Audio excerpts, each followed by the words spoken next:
Hey everyone, it's Raheel. It's been a busy week in H-Town, so let's break it all down. We have new crime statistics for 2023, plus we have two major hiring events that are positive economic signs for the city. Political contributor and Pulitzer Prize finalist Evan Mintz and culture contributor Antre'chelle Dorsey join me to break it all down.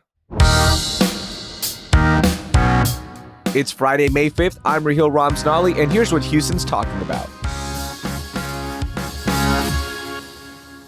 All right, a Cinco de Mayo Friday news roundup. That's what I'm talking about. Good morning, Evan. Good morning, Antre'chelle. How are you doing, Evan? I'm doing great. Antre'chelle, how are you? Ooh, I am good. It's the most wonderful time of the year, Cinco de Mayo. Yep. It's going to be a good day. Before we jump into the news, I want to ask you about your favorite dessert because we had Sean the Food Sheep on earlier this week on CityCast Houston, giving us the most, hidden gems for dessert spots. But I just want your favorite dessert. So let's start with you, Evan. What's your favorite dessert in the city of Houston? Might be a little cliche, but I'm going to go with chocolate souffle at Tony's. Easy. I love it. Just straightforward. Hey, that's fine. Antre'chelle, how about you? I can't lie. Grand Lux chocolate chip cookies with pecans got me in a chokehold. They are made to order. They're hot. And don't forget the ice cream. Yes, you have to have these chocolate chip cookies with pecans a la mode, baby. You got to do it. All right. I like it. Mine is the Tres Leches cake at El Bolillo Bakery on Airline. Ooh, man. Oh, and then you pick up so much other good sweets over there. One of the best panderias here. So, all right. Got a sweet tooth going. Now let's jump into the news. Antre'chelle, what was your biggest story of the week? So the biggest story of the week for me is, ladies and gentlemen, Metro is hiring and they are pulling out all the stops.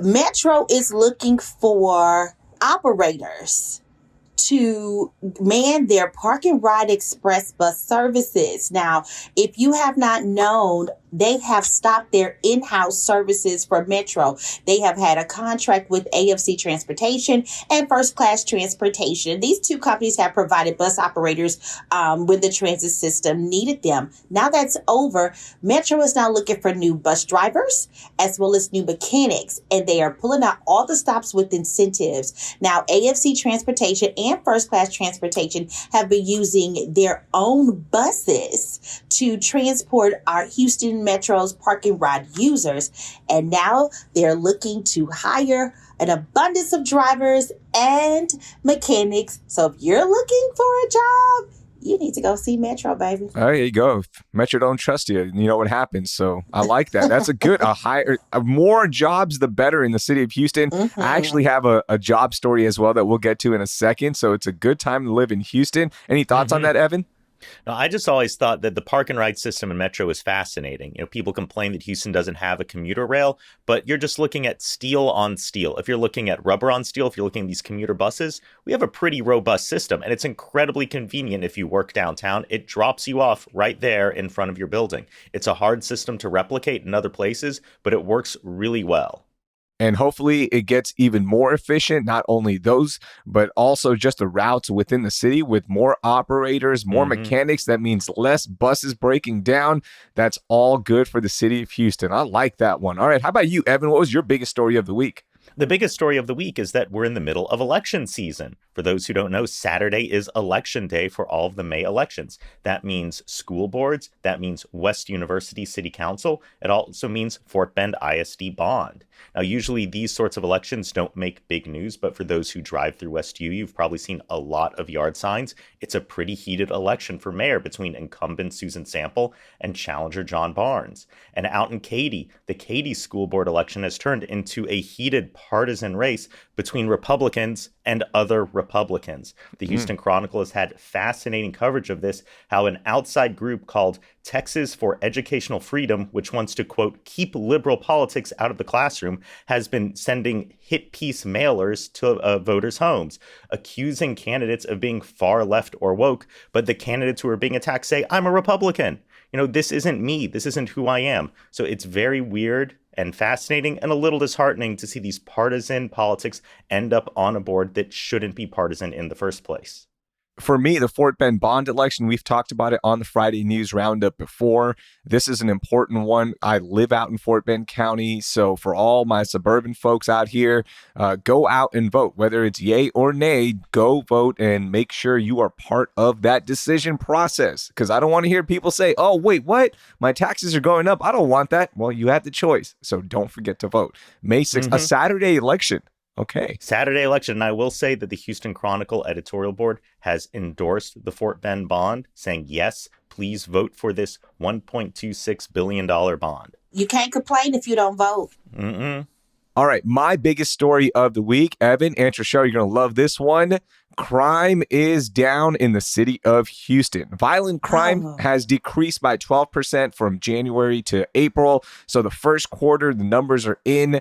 Murders and homicides decreased in the first 4 months by 27%. Kidnapping fell by 19%. Human trafficking decreased by 23%. Aggravated assault dropped by 12%. And rape decreased by 6%. Across the board, the city's downward trend is better compared to last year in the same time frame. So crime overall is down in the city of Houston. But one thing to watch out for, well, rape and sexual assault cases are showing a troubling trend because of people meeting through online dating sites. So there's going to be an educational process here, making sure that citizens are safe. They know what to watch out for. But overall, crime is down in the first quarter, Evan.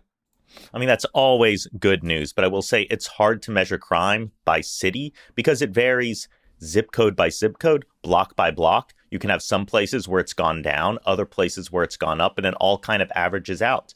And so listening to individual city council members talk about this, they'll point out the top line numbers are good, but in my district, it doesn't look as great as we want it to. And that's a problem. Also, always worth keeping in mind that sometimes these stats lag, that you only see the big cases come in at the end. And also just overall as a country, and I've said this before and I'll say it again, we do a really bad job of tracking crime in an immediate, efficient way. And that's something that has to start, I think, at the very top with federal incentives for better data collection so that we can compare cities to cities, state to states to better understand what policies work and what don't. And so we can understand in real time, is crime going up or down? So we can respond immediately rather than waiting for the end of the year or halfway through the year when we get these stats. Antre'chelle? Listen, I'm just going to take it back old school. Just go back to meeting people in the grocery store, okay? Because it seems this online dating is really getting us all in trouble. Just, have your mama introduce you to somebody nice at church. They crazy, but at least, they got a little Jesus in them, too. I will say I met my wife on an online dating app. It was JDate, and it turned out that our families knew each other, and we met several times in the past. But we met and got our first date online. That is so sweet. I met my first husband online. Aww. Amen. Okay, but he's my ex-husband now. So what that tell you? So we're at a 50% rate right now of it working out. Right. All right. So you can read the full report, by the way, in the show notes for our podcast, of course. Let's get to our most overlooked story of the week. Antre'chelle, what do you got? Guys, this story really disturbed me. This is a new report that came out from the pediatric vehicular heat stroke data. It is showing that more children have died in hot cars in Texas than any other state over the past 2.5 decades. Now, the one thing that people may not notice that even on a mild day, the temperatures inside of a car can expose serious risks to young children because the size of their bodies and make them overheat quicker when exposed to heat. And even on a 70-degree day, the temperature inside a car can rise to 140 degrees Fahrenheit within 30 minutes, even if a window is cracked. We are getting ready for summer here in Houston, and although our spring ain't springing as it should, this story struck out more to me because even if we don't have a scorching hot summer, these children still need to be protected, and we have to be careful as parents to make sure we are keeping them out of these cars. These numbers were heartbreaking. 138 children have died in Texas, and a total of 940 children have died across the United States, and that's been since 1998, guys. Oh my gosh, just heartbreaking. So let me ask you both, how do you deal with it if you see somebody in a grocery store parking lot and there is a child in there? What do you do? Like, I've always thought about this. Like, what do you do? Do you immediately break the window? Do you go inside, ask like, hey, who left their child in the car? What is your thought process? I'm going to put everyone on the spot here. Evan, you start. I think you got to go inside and ask, but there's been interesting coverage of this phenomena of people accidentally leaving their kids in the backseat of the car. A thing where you do the same routine every day and say one day you've got your kid with you when you don't normally, and you just forget. And it's depressing and it's tragic, but how do you deal with this? And the only tool we really have is the criminal justice system, which isn't necessarily the most effective tool in this moment. There are products you can buy out there to remind you to check your back seat, little alarms that go off, but also sometimes it's just little tricks. Put your wallet back there, put your purse back there when you've got your kid in the car. So when you walk out, you know, oh shoot, I've got to get this. You don't want to be that person who makes that tragic mistake just because you are in the zone of your daily routine. Absolutely. Listen, even in the comments, someone said, if you remember your phone, you can remember your child. And I don't know, maybe nobody's child is as talkative as mine, but I can never forget that he's there, right? Yeah. But as a parent, as a mother now, I am concerned. I'm concerned about everybody's child because I feel like now that I'm a part of this sisterhood of motherhood, right? I'm always thinking about somebody else's child because I think if it was me, I don't know what I would do, Raheel. That's a great question. I border the line of being overbearing, you know, like, who baby is this? To like, can someone call? Can somebody, who's this? Or do I hover? That's a great question. I don't know. That should be on that John Quijano show. What would you do if you see that, right? Yeah. It's different levels. If you see a sleeping baby, what do you do? If you see a kid saying help, of course, if you see a child saying help, we're going to do something. But what do you do? Yeah. And you know, Evan, I'm glad you pointed it out. Not all incidents where kids are left are malicious incidents. They're not on purpose. Sometimes you forget. And again, look, the first year of raising a baby is hard. You're sleep deprived. You make mistakes and you forget, and it's not malicious. I've also experienced this where when I was younger, my parents, they have 4 kids. Our youngest sister was left on the back of a car and we forgot her because there's 3 other kids making noise and annoying the parents, and they get in the car and we literally left our youngest sister on the trunk of another car. And luckily, there were some good citizens who chased us down and were like, hey, you forgot your baby. What are you guys doing? And this is like within the first 2 years of moving to the United States. True story. We still give our sister a lot of crap about that. We're just teasing her. We're like, mom and dad tried to leave you, but somehow, you know what? Somebody found you. All right, Evan, what was your most overlooked story of the week?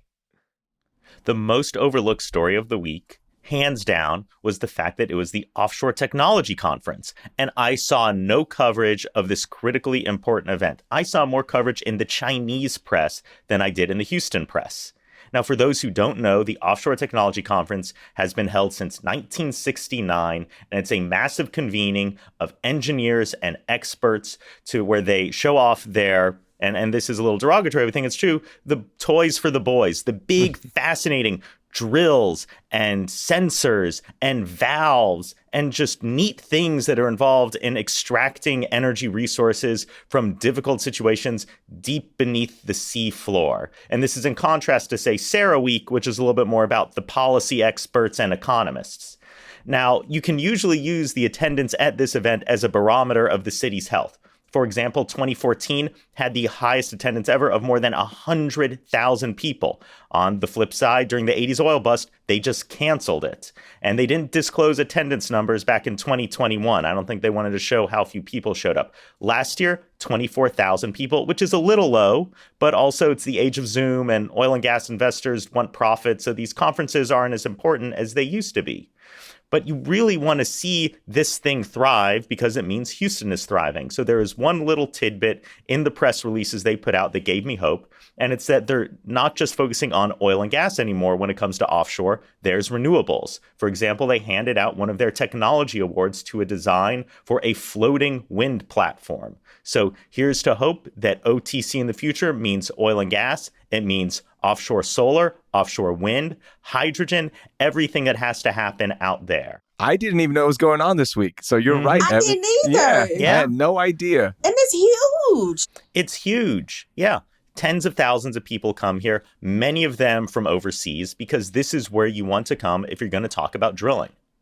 And this is also the week where you buy $400 fajitas, right, Evan? Oh, God. You should be so lucky. I will say that oil prices are plummeting this week, which gives a little shiver down my spine. But also, it just adds insult to injury that it's happening during OTC week. All right. My most overlooked story of the week, and this goes back to hiring people. United Airlines this week had their biggest job fair. They plan to recruit up to 3,000 new hires for Bush Intercontinental, and they are putting out a lofty goal with their new training center now open. They want to hire 50,000 new employees company-wide. So not only are they hiring here locally, but as a company, they're hiring more people. And the best part about all of this, they are hiring for tech jobs as well, because they are making a huge commitment to tech within the airlines and the experience for passengers. So I just love that there's that many jobs being filled and so many applicants right now applying to not only get those tech jobs, but also flight attendant, crew jobs. I love that. I love this too, honey. I'm a United girl. I am a United Club member. You understand me? I might go over there and see what's going on in their social media department and go get me a little old job that way I can get some free flights. This is good. I like that. I hope you get it, and then you can give me some United Club passes. Because Yes, we can go back and forth. We can switch. I've already run out of mine for the year. I'm just glad to see hiring is happening. You know, I think that there's this concern that we're on the opening of an economic downturn, but as long as people have jobs, I'm happy. Amen to that. Antre'chelle, what was your moment of joy for the week? Y'all, if I have not made this clear, Cinco de Mayo is bigger than Christmas to me right after my birthday. So my moment of joy is knowing that Cinco de Mayo is here and I can go and eat and drink and scream real loud with a purpose, okay? Now, I'm going to do that every day, but it just makes it even better when I'm doing it with a mariachi band and I can say, yee! You know, that brings me joy. And to see that the city of Houston has so many things to do today, because today is the day. And they are getting so creative with these drinks, and these prices are El Cheapo. I'm happy. That's my moment of joy, baby. All right. There you go. Antrechelle's going to be partying tonight. I love that. All day. Evan, what was your moment of joy? My moment of joy was seeing that we were razzed by The Onion. The Onion, the satirical newspaper and website, had an article titled, "New Houston Law Requires 10 Parking Spaces for Each Parking Space." And if Houston's known for anything, it's having a lot of parking. Now, I will point out that in reality, Houston has been going in the right direction when it comes to mandatory parking minimums. We've never had them in downtown. We expanded that lack of mandates into Midtown and Edo over the past few years. We also have transit-oriented developments and special parking districts that create plenty of flexibility. And I've just seen the Planning Commission grant some pretty good variances when developers say, we don't need this much parking, please don't make us have it. That said, we have really strict parking minimums everywhere else that don't make any sense, and we should just get rid of them. I like that. There we go. You know what? I always want more parking, though. I never want to wait for parking. Yeah, there's no such thing as free parking. You're paying for it somewhere else. Yep, absolutely. All right, my moment of joy. Check this out. So the Gulfton super neighborhood, also known as Gulfton, was identified as a big heat mapping zone. It's a hot zone pretty much, right? And there's just so much asphalt there. There's not much tree coverage, but the Texas A&M Forest Service and the Nature Conservancy in Texas, they conducted an analysis and found that there's room for more than 500 trees in Gulfton. So now comes the part of, can they get those trees planted and help with that heat zone and help cool down that neighborhood a little bit? So that's going to be interesting to see. I hope it gets done. There's no update on whether it's going to be locally funded. Where's this money going to come from? But I hope those 500 trees that they said that they can plant, I hope they do get planted, and it also beautifies the neighborhood. Oh, absolutely. Gulfton is one of those neighborhoods where I think has so much potential. It is the densest neighborhood anywhere in Houston, but it's lacking for walkability, for transit, for parks. I really think if the city wants to improve the quality of life there, find a way to put in a destination park, a really nice park that people can get to, and put in those neighborhood trees too. They lower temperatures, they lower heat, they lower crime for some reason that I don't think we entirely understand, but planting trees lowers crime, and it just makes it a nicer place to be. Yep. And the air is fresher too when you have a good old big old tree, to sit up under the shade. Yeah. That would be so nice. I like that. It was named one of the hottest neighborhoods in Houston. So, Yikes. This will be a good start to cool it down, and hopefully good things follow. So we'll see what happens, but that was my moment of joy that at least they were identified with areas to get those 500 trees in. I love that. Awesome stuff this week, Antre'chelle. Evan, thank you so much as always for joining us. That was a lot of fun, and we'll talk to you down the line. See ya. See y'all. Have a good Cinco de Mayo. That was Evan Mintz and Antre'chelle Dorsey. Want more CityCast Houston? Browse previous episodes right here in your podcast player feed. That's all for the week on CityCast Houston. Our lead producer is Dina Kespa, our producer is Carleon Jones, and our newsletter editor is Brooke Lewis, and the host is me, Raheel Ramzanali. We also had help this week from technical director Noah Snyderman. Our music is by the band All the Kimonos. We'll be back on Monday with a look at a new school that will help fill the shortage of mental health professionals in Houston. Thank you for listening, and I hope you learned something new.